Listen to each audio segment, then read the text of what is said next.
지난주 여러분이 많이 걱정해 주시고 기도해 주셔서 이렇게 멀쩡히 살아서 돌아왔습니다.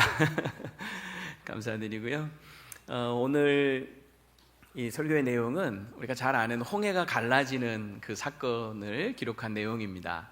근데 이제 홍해가 어디냐 하는 그 부분에 대해서 여러 가지 이제 견해들이 있어요.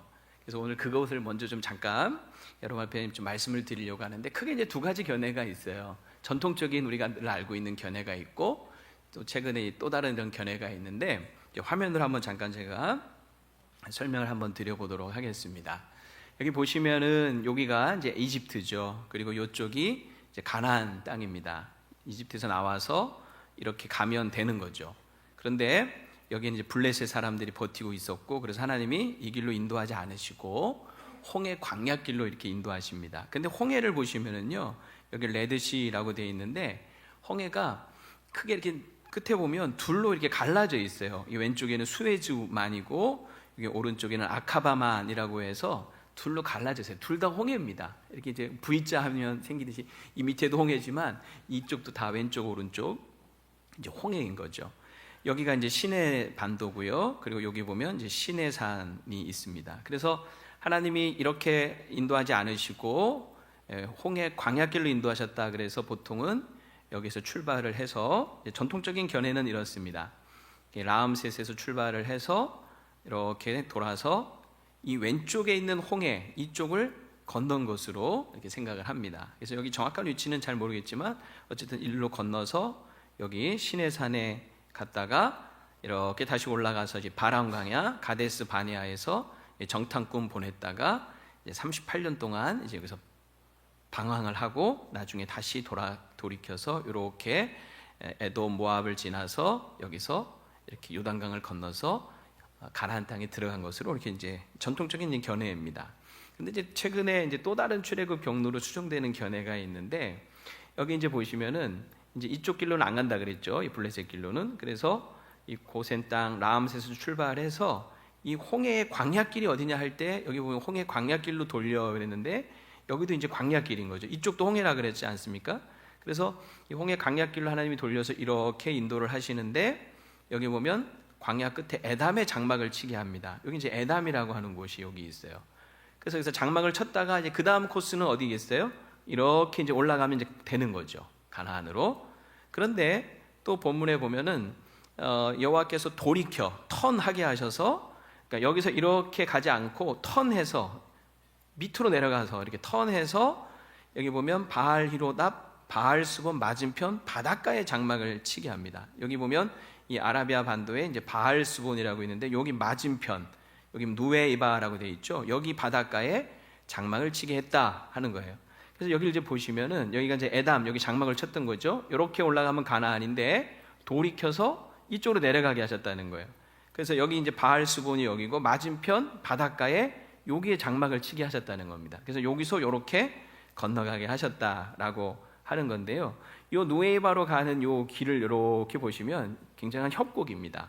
그래서 이렇게 뭐 사진으로 보시면요, 양쪽이 이렇게 산으로 돼 있고 협곡이에요. 그래서 이 안으로 들어가면은 좌우로 어디로 빠져나갈 길이 없어요. 그야말로 여기 들어오면 그냥 이 길을 따라 쭉 가게 되고, 요 끝에 가면은 그야말로 이제 광야 끝에 이제 갇힌 바 돼 버리는 거죠. 그래서 여기만 딱 차단을 해버리면 여기는 꼼짝없이 갇히는 거예요. 그래서 이제 바로의 군대가 쫓아와서 여기를 딱 막아버리면 그야말로 어디도 갈 데가 없어져 버리는 거죠. 여기를 이제 또 다른 각도에서 보시면 여기가 이제 에담이죠. 이렇게 협곡을 따라서 이렇게 가면 이 협곡 끝에 이런 삼각주가 펼쳐져 있는데, 여기가 이제 가로가 길이가 7km고 폭이 한 3, 4km 정도 되는 큰 삼각주가 나옵니다. 그래서 한 200~300명이 충분히 진을 칠 수 있는 이런 넓은 이 땅이 나온다는 거예요. 그래서 이제 이거를 또 이제 해저 지형을 보면요, 지금 이렇게 돼 있는 여기가 이제 누에이바고 이쪽이 바알 스본입니다. 근데 이게 보면 이 앞쪽으로는 깊이가 600에서 900m 되는 깊은 심해가 있고, 또 이쪽으로는 1500m 되는 더 깊은 바다가 있는데, 딱 요 사이에 이 길이는 18km, 폭은 11에서 16km 정도 되는 요 부분만 깊이가 한 120m, 좀 수심이 상대적으로 낮죠, 그렇죠?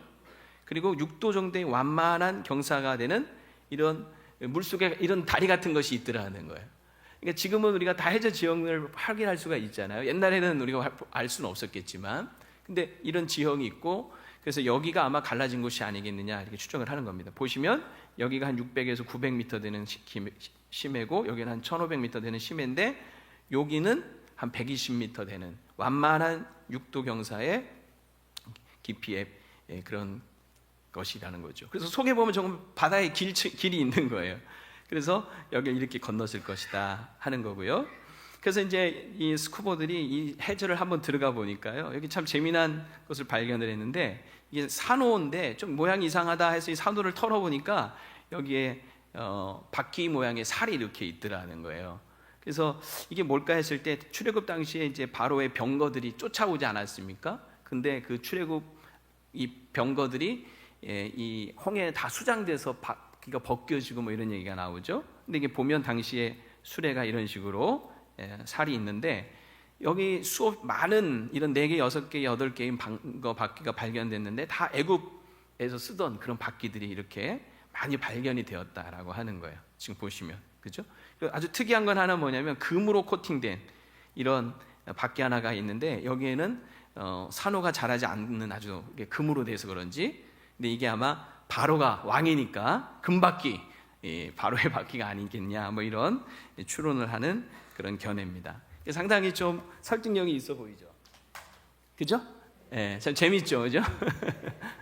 아주 잘 집중해서 들어주셔서 감사합니다.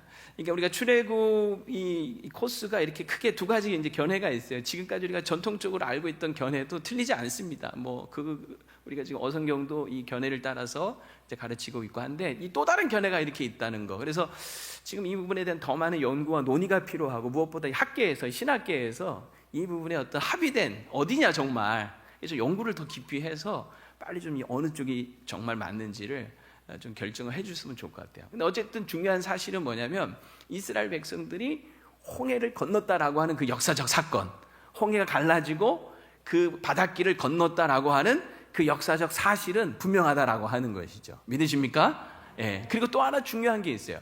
이 홍해 사건에서 우리가 놓치지 말아야 될 굉장히 중요한 포인트가 뭐냐면, 하나님께서 의도적으로 이 이스라엘 백성들을 이 홍해 길로 인도하셨다라고 하는 거예요.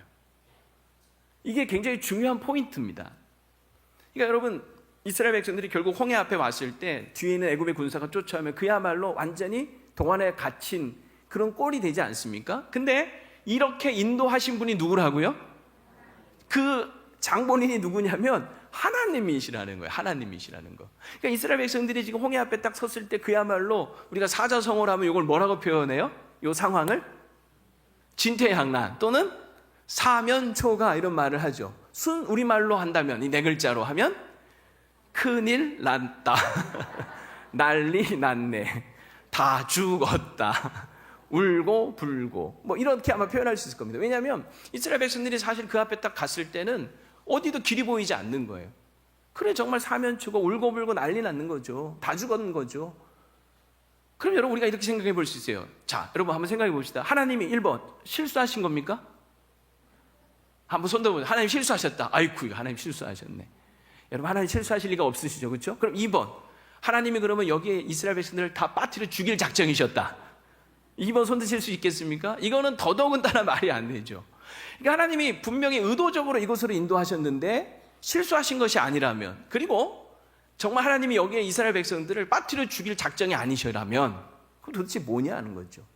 우리가 좀 더 이 부분 앞에서 하나님이 이스라엘 백성들을 이곳으로 인도하셨을 때 우리가 가져야 될 합리적인 생각이 필요한 거예요. 이스라엘 백성들을 그렇게 힘들게 그 강한 손과 펴신 팔로 이스라엘 백성들을 애굽에서 구원하신 하나님이 실수로 또는 죽이려고 이곳을 인도한 것이 아니라면, 우리가 가져야 될 합리적인 생각 첫 번째는 뭐냐면, 여기서 하나님이 하실 일이 있겠구나, 하나님의 계획이 있겠구나, 이렇게 생각하는 게 합리적인 생각인 거죠. 그래서 모세는 그걸 정확히 알았어요. 그래서 출애굽기 14장 13절에 보면 모세가 이렇게 얘기합니다. 모세가 백성에 이르되 너희는 두려워하지 말고 가만히 서서, 다 같이 읽어봅시다. 시작. 여호와께서 오늘 너희를 위하여 행하시는 구원을 보라. 너희가 오늘 본 애굽 사람을 영원히 다시 보지 아니하리라. 하나님의 여기 계획이 있었던 거예요. 그리로 인도하신 이유가 있었던 거예요. 이스라엘 백성을 애굽에서 완전하게 구원하시기 위하여 이스라엘 백성을 쫓아오는 애굽의 바로의 군대를 거기에 수장시킬 어떤 계획을 가지고 하나님이 이렇게 인도하셨구나. 그러니 하나님의 행하실 일을 가만히 보고 있어라 라고 모세는 말을 하고 있었던 거죠. 하나님이 다 계획이 있으신 거예요. 여러분, 오늘 우리도 마찬가지라고 저는 생각을 합니다. 하나님이 우리를 살리시고 구원하시기 위하여 하나님 어떤 일을 행하셨습니까? 자기 아들 독생자 예수 그리스도를 이 땅에 보내주셨습니다. 그분을 우리의 모든 죄를 대신 지고 십자가에 죽게 하셨습니다. 그래서 우리에게 영원한 생명 구원을 허락하여 주셨습니다. 엄청난 일인 거죠. 그러니까 내가 구원받은 하나님의 백성이라는 사실이 분명할진데, 하나님이 그렇게 자신의 아들의 독생자의 핏값으로 사신 우리를 이 땅을 살아가는데 그저 이런 막다른 골목에서 죽게 놔두시겠느냐. 만약에 하나님이 정말 우리를 그렇게 인도하셨다면 거기에는 하나님이 행하실 일이 있겠구나. 그걸 여러분 믿으시기를 바랍니다.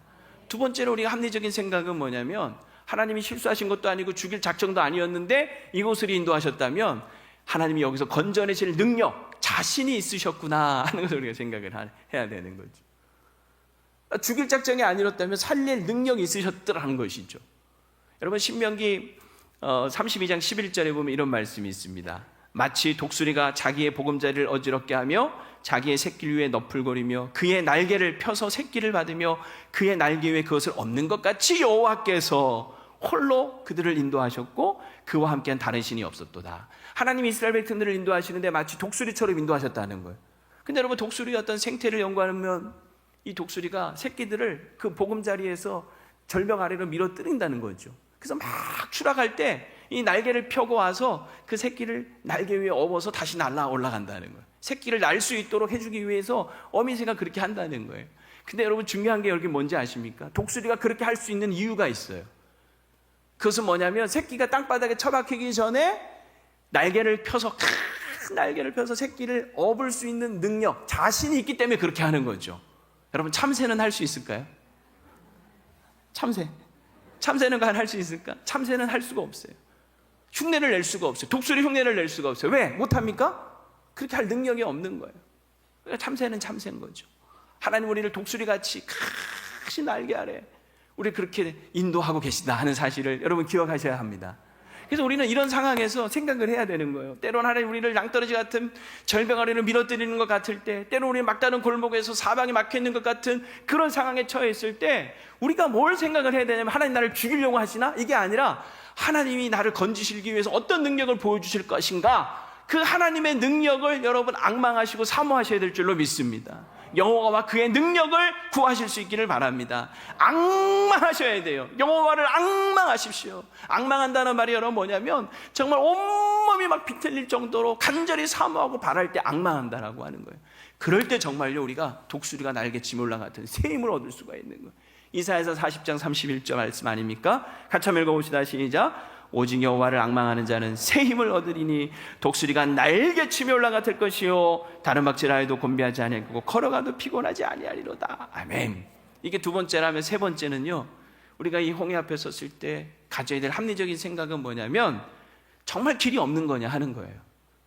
정말 여러분 길이 없는 겁니까? 아니면 단지 길이 보이지 않는 것뿐입니까? 뭐죠? 길이 없는 게 아니라 길이 단지 보이지 않고 있는 것뿐인 거예요. 길은 있었어요. 어디에 있습니까? 바닷길이 있었던 거예요. 바닷길. 그러니까 하나님이 이스라엘 백성들을 홍해로 인도하실 때는 이미 이 길을 작정하고 계셨던 거예요. 이 길을 하나님이 예비하고 계셨던 거예요. 지름길을 내신 거예요. 하나님은 이미 이스라엘 백성들을 위해서 이 길을 만드실 계획을 이미 다 생각하고 계셨던 거예요. 하나님은 그 길을 만드실 수 있는 분인 줄로 여러분 믿으시기 바랍니다. 여러분, 이사야서 43장 15절에 보면 이런 말이 있어요. 저는 이번에 설교를 준비하면서 이 말씀을 다시 묵상하는데 너무너무 은혜가 되더라고요. 여러분, 하나님은 어떤 분이십니까? 나는 여호와 너희의 거룩한 이요, 그 다음에 뭐라고 돼 있어요? 이스라엘의 창조자야. 그리고 또 너희의 뭐예요? 왕이세요. 하나님, 내가 믿는 하나님 어떤 분이시냐? 이스라엘의 창조, 나를 지으신 분, 온 세상을 지으신 창조자, 그리고 또 나의 왕이세요. 나의 모든 것을 다스리고 주관하신 나의 왕이세요. 이스라엘의 창조자요, 나의 왕이신 하나님, 그분은 거룩하신 분이세요. 그런데 그분이 보세요, 뭐라고 얘기하냐. 16절, 나 여호와가 이같이 말하노라. 바다 가운데 길을, 큰 물 가운데 지름길을 내고, 그리고 17절에 병거와 말과 군대의 용사를 이끌어내어 그들이 일시에 엎드러져 일어나지 못하고 소멸하기를 꺼져가는 등불 같게 하는 날. 이거 뭐 얘기하는 거예요? 애굽의 군사를 멸망시킨 걸 얘기하는 거죠. 홍해 사건을 얘기하는 거예요. 홍해 사건. 야, 여러분, 저는 이 성경에 있는 하나님을 그대로 믿습니다. 근데 여러분, 중요한 게 있어요. 성경의 하나님을 믿는데, 그럼 오늘 나의 하나님으로 여러분 믿으십니까? 정말 내 인생에도 이런 일들을 행하실 수 있는 하나님으로 믿으십니까? 믿으셔야 합니다. 왜냐하면 이 말씀 속에 또 이어지는 말씀을 보니까요, 이렇게 얘기하고 있어요. 자, 뭐라고 얘기하는지 아세요? 자, 18절 보세요. 너희는 이전 일을 기억하지 말며 옛날 일을 생각하지 말라. 이 말이 무슨 말일까? 제가 말씀을 가만히 묵상해보니까 이 말인 거야. 옛날 일, 이전 일, 그거 굉장히 큰 살거리지만 그거 중요한 게 아니야. 그게 전부가 아니야. 그것만 붙들고 있지 마. 자, 봐라. 19절 보라, 내가 새 일을 행할 것이야. 지금도 내가 얼마든지 또 다른 일들을 나는 행할 수 있어. 그러니 그 과거의 그 일들의 성경의 그 사건에, 과거의 성경의 사건은 맞지, 거기에만 생각 빠져있지 말라는 거예요. 하나님이 지금 내 삶 속에 행하실 그 새로운 일들에 대해서 기대하라는 거예요. 하나님은 새 일을 행하실 수 있는 분이라는 거예요. 옛날 일을 붙잡고 성경의 하나님만이 아니라 지금 오늘 나의 하나님도 되신다는 거예요. 내 안에도 새 일을 행하시는데요, 어떤 일을 행하시냐면요, 이번에는 이제 내가 나타낼 것이라 너희가 그것을 알지 못하겠냐. 반드시 내가 광야의 길을, 사막에 강을 내신다는 거예요. 정반대죠. 홍해는 물을 가르셨다면 이제 하나님은 어떤 새 일을 행하시냐면 사막에 길을 내시고, 사막에 뭐를 내세요? 강도 내줄 수 있는 분. 하나님 이것도 하실 수 있고 저것도 하실 수 있는 분이에요. 어제도 역사하시고 오늘도 역사하시고 내일도 역사하실 수 있는 분이에요. 성경의 하나님은 나의 하나님도 되시는 거예요. 저는 이것을 생생하게 경험한 적이 있어요. 때는 바야흐로 지금으로부터 약 31년 전인 1991년입니다. 제가 금촌에 있는 한 개척교회 전도사였을 때였어요. 근데 교회가 개척한 지 5년 만에 막 부흥이 엄청 돼가지고 이 교회 상가 건물이었는데 단독 건물을 짓기로 한 거예요. 그래가지고 땅을 사고 건축 계획을 세우고, 얼마나 설레요. 얼마나 기대가 돼요. 그래서 이제 군청에, 파주군청에 건축 허가를, 승인을 받으러 이제 목사님이 가셨습니다.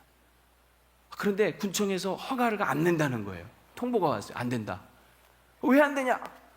알고 봤더니 이 교회로 들어가는 진입도로가 없다는 거예요. 무슨 말이냐? 그랬더니 그 당시 이제 동문건설이라고 해서 그 건설회사가 그 주변에 대규모 아파트 단지를 건설할 계획을 가지고 그 주변 땅을 모조리 다 사들인 거예요. 그래서 이제 교회가 땅을 지으려고 땅 산 이 주변 땅도 다 동문건설 땅인 거예요. 그러니까 이 땅은 소위 맹지, 어디 들어갈 길이 없는 거야. 길이 없는 거야, 길이. 그러니까 건축을 해도 길이 없는데 어떡하냐? 건축허가 안 된다라고 하는 거예요. 그래서 알아봤더니 동문건설에서 그 땅을 평당 30만 원씩 샀더라고요. 그런데 이 허가가 나려면 최소한 이 도로가 연결되는 그 연결 도로가 한 200평이 필요하다는 거예요. 그 200평의 땅이니까 여러분 평당 30만 원이니까 얼마짜리예요? 얼마짜리예요? 계산 빨리 안 되십니까? 6천만 원, 6천만 원. 뭐 6천만 원 그 정도. 근데 여러분 지금으로부터 몇 년 전이라고요? 31년 전 6천만 원은요 10배 이상 가치가 있는, 지금으로 따지면. 그러니까 거의 아마 6억 이상 되는 어마어마한 돈인 거죠. 여러분 어떻게 하겠어요? 멈출 수는 없는 거잖아요. 그래서 목사님이 그 동문건설 회사를 찾아가셨어요. 그래서 사정을 얘기했는데 그 회사에서 돌아온 답변은 간단했습니다. 우리가 샀으니까 당신들도 똑같이 돈 주고 사라. 맞는 말이죠, 사실은. 돈 주고 사면 되잖아요. 근데 문제는 뭐예요? 돈이 있다 없다? 없는 거죠. 개척교회가 그 6억, 지금으로 하면 6억이고 당시에 6천만 원의 돈이 어디 있어요? 땅 사고 뭐 건축하는 데만 해도 간당간당하고 지금 빚을 내서라도 건축을 해야 될 그런 판인데 그 땅을 살 돈이 어디 있냐고. 그러니까 정말 길이 없으니까 건축이 되지 않는 상황이 돼버린 거죠. 근데 여러분 이때 이제 우리가 할 수 있는 것은 뭐밖에 없어요? 기도밖에 없는 거죠. 야, 온 교회가 막 기도를 하는데 밤 9시마다 막 기도를 매일 모여서 기도를 했어요. 그리고 월요일마다 기도원 올라가서 정말 또 간절히 기도했어요. 기도의 제목은 딱 하나예요. 하나님, 건축을 해야 되는데 길이 없습니다. 길을 만들어 주시옵소서. 주여 길을 주시옵소서. 정말 그 기도밖에 안 나오는 거죠. 그런데 어느 날 목사님한테 전화가 왔다는 거예요. 어디서 전화 왔을 것 같아요? 어떻게 하셨어요? 동문건설에 딱 전화, 동문건설에서. 이야기가 슬슬 기대가 생기죠, 그죠? 동문건설에 딱 전화가 왔는데 회사를 한번 나오시라고 하더라는 거예요. 그래서 목사님이 찾아갔답니다. 갔더니 회사 중역들이 그 회의실에 다 이렇게 모여 있더래요.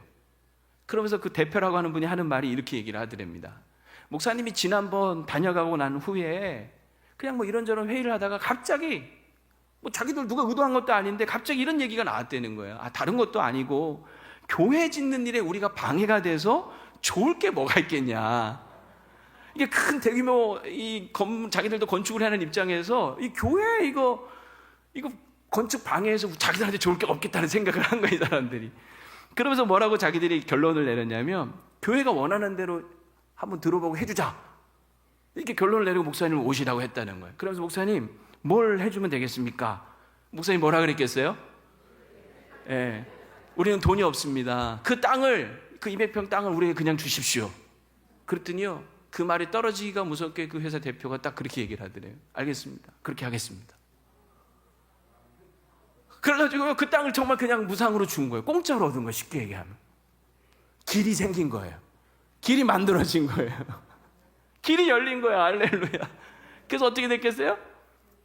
당연히 건축허가가 떨어지고 교회가 지어졌어요. 제가 예전에 한 몇 년 전에 그쪽에 어떤 회의가 있어가지고 갔다가 궁금하잖아요. 가봤죠. 그것도 사진도 찍어 왔잖아요. 제가 그 사진, 교회 사진 한번, 지금은 교회 이름이 다른 교회로 바뀌었더라고요. 들어가서 이렇게 사진을 이렇게 뒤에 보면 동문 뭐 이렇게 아파트 이렇게 있죠. 사랑하는 여러분, 하나님은 지금도 동일하게 우리 가운데 길을 만드시고 길을 여실 수 있는 새 일을 행하시는 분으로 믿으시기 바랍니다. 그러면 여러분, 이 상황에서 이스라엘 백성들이 정말 해야 될 일은 뭐냐면 막 울고불고 난리칠 일이 아니라 자신들을 구원하신 거룩하신 하나님, 자신들의 창조주요, 자신들의 왕이신 그 하나님을 온전히 믿고 하나님 앞에 부르짖어 기도해야 되는 것이었던 것이죠. 사랑하는 여러분, 여러분 인생에 지금 길이 없습니까? 사방이 막혀 있습니까? 울고불고 난리치고 사방팔방 돌아다니지 마시고 하나님 앞에 엎드려서 주여 길을 만들어 주옵소서, 길을 열어 주시옵소서, 새 일을 내 인생 가운데 행하여 주시옵소서 부르짖어 기도할 수 있기를 바랍니다. 금요 성령 집회 오십시오. 2부까지 참석하십시오. 새벽마다 부르짖으십시오. 여러분, 기도 외에 뭐가 있겠어요? 기도밖에 답이 없는 거죠. 사방에 막혀 있는데 우리가 할 수 있는 일은 정말 기도하는 거예요. 기도할 때 하나님께서 우리 가운데 놀라운 일들을 행하실 줄로 믿습니다. 근데 어떻게 하나님이 길을 만들어 내셨느냐? 오늘 21절에 보면요, 자, 우리 21절 한번 다시 읽어볼게요. 시작. 모세가 바다 위로 손을 내밀매 여호와께서 큰 동풍이 밤새도록 바닷물을 물러가게 하시니 물이 갈라져 바다가 마른 땅이 된지라. 여기 보면 두 가지 방법으로 하나님이 바다를 가르쳤어요. 첫째는 큰 동풍이 불게 하십니다. 이거는 이미 하나님이 일하고 계셨다는 거예요. 여러분, 이 동풍은 바로 뭐냐면 사막에 아주 뜨겁고 건조한 강한 바람을 얘기해요. 여러분, 바람이 얼마나 센지 여러분, 우리가 이번에 흰남노 태풍 왔을 때 뭐 보도를 들어서 많이 들었잖아요. 이 바람이 세면요, 심지어는 집도 무너뜨리고 자동차도 날아가게 한다 그러잖아요. 이 바람이 얼마나 여러분 강한지 모릅니다. 그 세기가. 이 중동 지방에도 마찬가지예요. 모래 폭풍, 이 사막에 거센 바람이 막 불기 시작하면요, 이 정말 막 나무도 뿌리 뽑고 막 다 날아가게 할 수 있는 것이죠. 이 강한 바람이 불면요, 이 물도요, 진짜 이게 집중해서 바람이 불기 시작하면 이 물도 정말 갈라지고 마치 벽처럼 세워버릴 수 있는 거예요. 옛날에 여러분 브루스 올마이티라는 영화 보면 그 영화에 재미난 장면이 하나 있어요. 하나님으로부터 능력을 받은 그 브루스라고 하는 사람이 그 토마토 수프를 이렇게 먹기 전에 갑자기 장난기가 발동을 해서 갑자기 바람을 불게 하죠. 그랬더니 그 토마토 수프가 샥 갈라지면서 이렇게 벽이 서는, 제가 사실 영상 준비하려고 했다가 시간상 안 하려고 했다가 결국 말로 해버리네요. 그러니까 바람이 세게 불면요, 정말 이게 그 가운데 길이 열릴 수 있는 그만큼 강한 바람이 불었다는 것이죠. 그런데 중요한 포인트가 뭐냐면 이 바람이 갑자기 홍해 앞에서 분 게 아니라 하는 것이에요.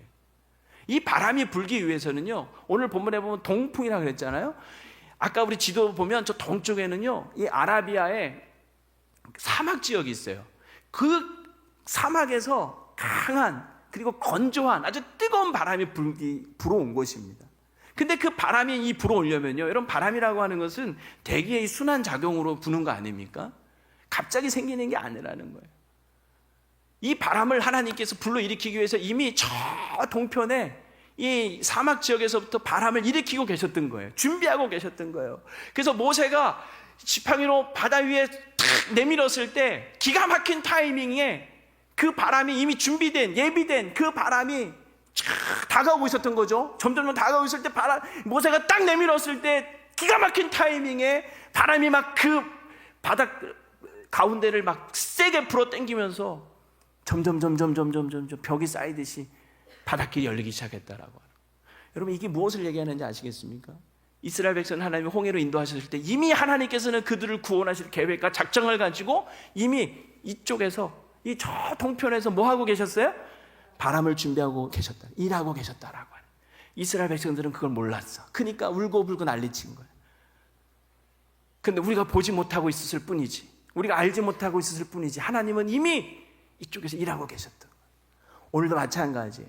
하나님 오늘 우리를 위하여서 일하시는데 내가 때로 보지 못할 수 있어요. 내가 알지 못할 수 있어요. 그러나 하나님께서는 이미 나를 구원하시기 위해, 나를 돕기 위해서 어디선가 하나님께서 이미 준비하고 계시는 놀라운 은혜가 있다는 사실을 기억하시기를 바랍니다. 그 은혜가 언제 임할지 모르지만 정확한 타이밍에 하나님의 때에 하나님께서 그 바람을 불게 하신 것처럼 오늘 우리 인생에도 미치게 될 것을 여러분 기대하고 소망하고 간절히 구하시기를 바랍니다.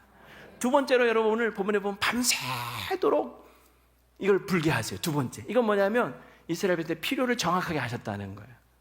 여러분, 밤새도록 바다를 가르셨어요. 왜 그러셨을까? 하나님은 단번에 가르실 수 없었을까? 물론 하나님은 그렇게 하실 수도 있는 분이에요. 그러나 하나님은 이스라엘 백성들의 필요에 더 집중하셨어요. 생각해 보세요. 바닷길이 단번에 쫙 열렸어요, 한순간에. 그러면 이스라엘 백성이 그 바다를 건너가야 되는데 그 바다가 질퍽질퍽하고 물이 흥건하고, 그러면 여러분 애들이며 짐승이며 뭐 수레며 끌고 가야 되는데 거기에 빠져가지고요 시간 다 보내는 거예요. 여러분, 이스라엘 백성들이 그 밤에 신속하게 거기를 건너가려면 반드시 그 바닷길이 무슨 길이 되어야 됩니까? 젖은 길, 마른 길. 마른 길이어야 되는 거예요. 하나님은 밤새도록 뜨겁고 그 건조한 바람을 불게 하면서 그 땅을 마른 땅이 되게 하신 거예요. 헤어 드라이기로 말리듯이 하나님이 거기를 말리신 거예요. 그래서 거기를 무사히 빨리 지나갈 수 있도록 해주신 거예요. 와, 하나님은 그렇게 세밀하게 돌보시는 거예요. 이스라엘 백성의 필요를 정확히 하시고, 그래서 밤새도록 쉬지 않고 일하시는 거예요. 그리고 또 한편으로는요, 애굽의 군대가 쫓아오지 못하도록 그 길목을 막으시고 밤새도록, 오늘 읽진 않았지만 20절에 보면 그 길목을 밤새도록 막으세요. 이쪽에는 밤새도록 바닷길을 말리시고 이쪽에서는 밤새도록 애굽의 군대를 막으셨어요. 하나님은 정말 자기 백성을 위해서 쉬지 않고 밤새도록 일하시는 분이에요. 그러니 여러분, 제발 밤에 잘 주무시기를 바랍니다. 하나님 우리를 이렇게 돌보시는데 걱정, 염려하지 마세요. 저는요, 제 인생에는 염려라는 것이 없어요. 저 얼굴 보세요. 염려가 있겠어요, 없겠어요? 에? 있겠어요? 없겠죠? 저는 정말 염려하지 않습니다. 단언코 제가 얘기합니다. 제 인생에 염려거리가 없고 걱정거리가 없다는 얘기 아니에요. 저도 왜 걱정거리, 염려거리가 없어요? 교회를 생각하면 걱정도 많이 되고. 그러나 염려하지 않아요, 저는. 정말입니다. 왜? 하나님이 나를 위해서 이렇게 밤새도록 저 멀리 내가 보이지 않는 곳에서 나를 위해서 이렇게 열심히 일하고 계시는데 뭘 염려를 해요? 염려할 이유가 뭐가 있어요? 다 하나님께 맡기면 되지. 염려거리가, 여러분, 염려가 없는 것은요, 염려거리가 없는 게 아니라 그 염려거리를 다 기도가 하나님께 맡기기 때문에 염려가 없는 거예요. 사랑하는 여러분, 오늘 정말 창조주요 왕이신 하나님이 여러분을 위해서 이렇게 큰 동풍을 미리 예비하시고 밤이 새도록 쉬지 않고 일하시는 하나님을 믿고 오늘부로 여러분 염려 뚝 끊으시기를 바랍니다. 그리고 편안히 주님 믿고 주무시기를 바랍니다. 염려에 사로잡혀서 살지 마세요. 그거는 하나님의 백성의 모습이 아니에요. 자격 없는 거예요. 그거는 염려하는 것은 불신앙인 거예요. 하나님 가장 싫어하는 거예요. 하나님 없는 사람처럼 살지 말자고요. 오늘부로 염려 뚝입니다. 옆 사람에게 인사해. 오늘부로 염려 뚝입니다. 염려하기만 해봐요 그냥. 염려 뚝이에요. 염려 뚝. 자, 그런데 여기서 우리가 중요하게 봐야 될 것이 또 하나 있어요. 두 가지가 있어요. 그게 뭐냐면 하나님께서 이렇게 큰 동풍으로 밤새도록 일하시는 이 모습 속에서 우리가 여기서 깨닫게 되는 두 가지 은혜가 있습니다. 그 첫째는 뭐냐면 고난도 은혜가 될 수 있구나. 고난의 바람도 은혜가 될 수 있구나 하는 걸 깨닫게 돼요. 무슨 말이냐면 오늘 이 큰 동풍이 와서 바닷길을 말리고 바다를 열고 말렸다 그랬잖아요. 근데 사실 이 동풍이요, 뜨겁고 건조한 바람이에요. 이 바람이 불면 굉장히 고통스럽습니다. 그래서 성경에 보면 동풍이 분다라고 할 때는요, 대부분 고난과 재난을 상징해요. 그런데 놀라운 것은 뭐냐면 그게 고난과 재앙인 줄만 알았는데 그 바람이 지금 뭘 만들고 있었어요? 길을 만들고 있었더라는 거예요. 고난이 때로는 내 인생에 길을 만들기도 하는구나. 아니, 길을 만들기 위해서는 때로는 고난의 바람도 필요한 거구나 하는 것을 여러분 깨달으셔야 합니다. 이스라엘 백성들이 한번 생각해 보세요. 바람이 막 동편에서 불기 시작합니다. 뜨거운 건조한 바람이 막 얼굴 살갗에 막 닿기 시작을 합니다. 처음에는 얼마나 두려웠겠어요. 왜냐하면 이들은 아는 거예요. 이 바람이 얼마나 힘든지 알겠죠. 그래서 막 걱정이 되는 거예요. 이 바람이 멈췄으면 좋겠다. 딴 데로 삐껴갔으면 좋겠다. 그런데 여지없이 그 고난의 바람이 그들을 향해 덮쳐옵니다. 근데 이때 그들은 알았어야 되는 거예요. 이 고난의 바람이 우리 인생의 살 길을 열어주는 그 바람이구나. 그렇다면 여러분, 그 고난의 바람을 어떻게 해야 돼요? 피해야 돼요? 온몸으로 맞더라도 버티고 견뎌야 돼요? 이거예요. 여러분, 고난의 바람이 여러분 인생에 닥쳐올지라도 그 고난의 바람이 우리 인생의 살 길을 열어주는 바람이 될 수 있다는 것을 기억하고 끝까지 버티고 견뎌낼 수 있게 되기를 바랍니다. 그럴 때 정말 길이 열리는 것을 보게 될 거예요. 한번 생각해 보세요. 바람이 올 때 막 온 백성들이 두건을 얼굴을 가리고 입을 가리고 코를 가리고 날아가지 않도록 버티면서 그러면서 여러분 그 점점점 갈라지고 말라가는 그 땅을 한 걸음 한 걸음 한 걸음 딛고 나가는 거예요. 거기서 만약에 난 싫어 도망갈래 하고 도망가려면 구원의 길을 경험할 수가 없는 거예요. 끝까지 버텨야 되는 거예요. 버티고 또 버텨야 되는 거예요. 바람이 막 코로 들어오고 눈으로 들어오고 귀로 들어와도 끝까지 버텨내야 되는 거예요. 끝까지 버틸 때 여러분 길이 열리는 것을 경험하게 될 겁니다. 고난의 바람이 때로는 하나님 안에서는 은혜가 될 수 있고 축복이 될 수 있다는 걸 기억하시고, 오늘 현재 여러분 삶 속에 지금 고난의 바람이 불다 할지라도 끝까지 주께서 행하실 일을 기대하며 버텨내실 수 있기를 축복합니다. 두 번째는요, 테러가 차단되는 것도 은혜일 수 있겠구나 하는 걸 깨닫게 되는 거예요. 여러분, 하나님 이 이스라엘 백성들을 홍해로 인도하셨을 때는요, 쉽게 얘기하면 테러를 차단하신 겁니다. 어디 갈 데가 없어요. 정말 어디로 갑니까? 그야말로 테러가 딱 차단된 거예요. 하나님 뭘 원하신 거냐면 이제 더 이상 뒤돌아보지 마라. 애굽 땅 미련두지 마라. 이제 너희들이 갈 길은 앞으로만 가는 것이다. 지금 길이 안 보이지만 그러나 길은 있다. 내가 만들 거다. 그러니 뒤돌아보지 말고 앞만 보고 가라. 이걸 말씀하시는 거예요. 여러분, 인생을 살다 보면 정말 테러가 차단된 것 같은 경험을 느낄 때가 있을 겁니다. 그때 여러분 우리가 생각해야 돼요. 테러가 막힌 것이 오히려 우리에게 복이 된다는 것을 기억하셔야 합니다. 제가 이 부분을 어떤 목사님 칼럼을 보면서 정말 크게 깨달은 적이 있어요. 선한 목적의 유기선 목사님 이야기입니다. 이분이 한 번은 테러가 차단된 사람의 행복이라는 제목의 칼럼을 쓰신 적이 있었는데요. 이런 내용입니다. 이분이 2007년도에 나는 죽고 예수로 사는 사람이라는 책을 내셨어요. 근데 이게 초대형 베스트셀러가 된 거예요. 정말 많은 사람들이 읽었어요. 저도 읽었고 아마 여러분도 많은 분들이 읽었을 거예요. 그래서 이분의 트레이드 마크가 뭐냐면 나는 죽고 예수로 사는 사람이 돼버린 거야. 그러니까 유기성 목사님 하면 다들 저분은 자기는 죽고 예수로만 사는 사람. 그래서 그분은 이제 어디도 빠져나갈 구멍이 없게 된 거예요. 그냥 사람들이 유기성 하면 예수로 사는 사람, 자기는 죽고 24시간 예수만 바라보는 사람. 처음에는 엄청 부담스러웠대요. 사람들이 자기를 그렇게 보는 게. 마음에 눌림이 됐대요. 그런데 어느 순간 나는 이제 더 이상 빠져나갈 길이 없구나. 테러가 없구나. 돌이킬 수 있는 그런 상황이 아니구나. 그걸 받아들이기 시작을 하니까요, 놀라운 변화가 일어나는데, 한번 여러분 들어보십시오. 테러가 차단된 사람의 마음이 어떤지 아십니까? 너무나 평안합니다. 처음에는 당황스럽고 부담되고 두렵기도 했습니다. 그런데 내겐 테러가 없다는 사실을 받아들이니 너무나 마음이 편안했습니다. 제겐 앞으로 나아가는 길만 있습니다. 나 정말 죽었나? 제겐 더 이상 갈등이 아닙니다. 테러가 차단당했기 때문입니다. 되돌아갈 가능성이 없기 때문에 고민할 것도 없습니다. 너무나 편합니다. 이처럼 되돌아갈 가능성이 없어짐으로 인하여 주님의 은혜를 더 깊이 누리게 됩니다. 제가 고민하고 갈등하였다면 아마 중간에서 주님과 동행하는 생활을 포기했을지도 모릅니다. 제게 테러가 열려 있다면 갈등만 하다가 인생을 마치게 되었을 것입니다.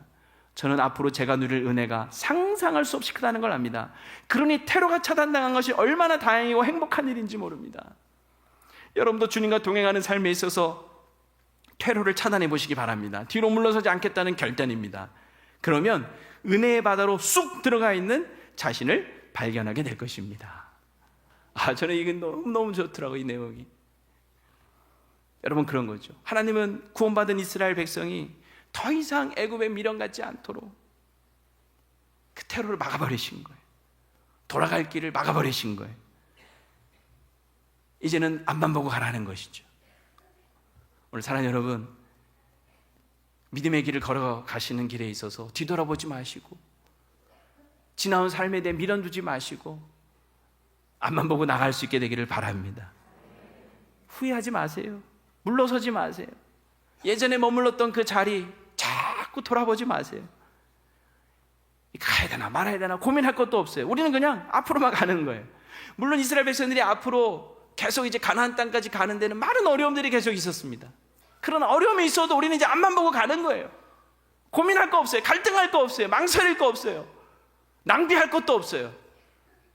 이제는 우리는 앞만 보고 가는 거예요. 우리는 다 테러가 차단된 사람들이에요. 우리는 죽으나 사나 주를 위해 사는 사람들이에요. 천국 갈 때까지 우리는 그 길을 가야 될 사람들인 줄로 믿습니다. 여러분 인생도 마찬가지죠. 내 인생에 테러가 없습니까? 걱정하지 마세요. 이제는 앞만 보고 가면 되는 거예요. 하나님이 우리 앞서 행하시며 우리 가야 될 길을 열어주실 줄로 믿습니다. 말씀을 정의합니다. 우리는 하나님의 택하신 백성입니다. 그리고 하나님 우리 하나님이십니다. 하나님 우리 인생의 길을 인도하고 계십니다. 그런데 하나님 인도하셨는데 우리 앞에 홍해가 있다? 사방이 막혔다? 길이 없다? 그렇다면 우리 하나님이 실수하신 겁니까? 아니죠. 하나님 우리 죽이려고 작정하신 겁니까? 그거 아니죠. 하나님이 실수하신 것도 아니고 우리를 죽이려고 작정하신 것도 아니라면 우리는 생각해야 됩니다. 여기 하나님이 하실 일이 있구나. 하나님이 우리를 건져내실 능력 자신이 있으시구나. 지금은 길이 보이지 않지만 길은 반드시 있구나. 하나님은 그 길을 만드실 수 있는 분이구나. 우리를 위해 저 멀리 우리가 알지 못하는 곳에서 하나님 이미 벌써 우리를 위해 일하고 계시는구나. 밤새도록 우리의 필요를 따라 하나님께서는 우리의 가장 좋은 것을 주시기 위해 정확한 타이밍에 하나님께서는 일하고 계시는구나. 그 사실을 믿으시기를 바랍니다. 그래서 고난의 바람이 올지라도 견디고 버텨내십시오. 테러가 차단됐다고 걱정하지 마십시오. 주와 함께 앞으로 전진해 나가는 우리 모두가 되기를 주의 이름으로 축원합니다.